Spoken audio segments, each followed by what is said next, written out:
क्या आप जानते हैं कि ब्रिटिश रूल से पहले भारत दुनिया की सबसे अमीर इकोनॉमीज में से एक था? साल 1700 AD में भारत का ग्लोबल जीडीपी शेयर 25% था, यानी पूरी दुनिया के एक चौथाई वेल्थ का मालिक भारत था। भारत की टेक्सटाइल इंडस्ट्री इतनी फेमस थी कि यूरोपियन ट्रेडर्स इसे खरीदने के लिए लाइन में खड़े रहते थे। बंगाल का मसलिन, गुजरात का कॉटन ट्रेड और दक्षिण भारत का स्पाइस एक्सपोर्ट्स पूरी दुनिया में छाए हुए थे। भारत की एग्रीकल्चर प्रोडक्टिविटी भी शानदार थी।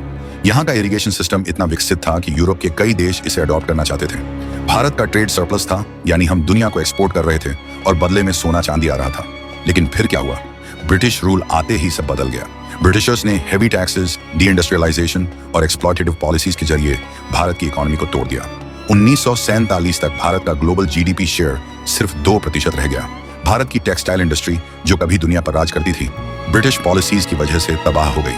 किसानों पर इतने भारी कर लगाए गए कि कई लोग भुखमरी का शिकार हो गए। लेकिन कहानी यहीं खत्म नहीं होती। भारत अब फिर से उभर रहा है। आज भारत सबसे तेजी से बढ़ती अर्थव्यवस्था है। स्टार्टअप्स, AI और स्पेस एक्सप्लोरेशन में दुनिया को टक्कर दे रहा है। लेकिन क्या हम फिर से अपनी खोई हुई इकोनॉमिक पावर वापस पा सकते हैं? अगर आप भी मानते हैं कि भारत फिर से इकोनॉमिक सुपर पावर बन सकता है, तो कमेंट करें और ऐसे ही आई ओपनिंग फैक्ट्स के लिए चैनल को सब्सक्राइब करें।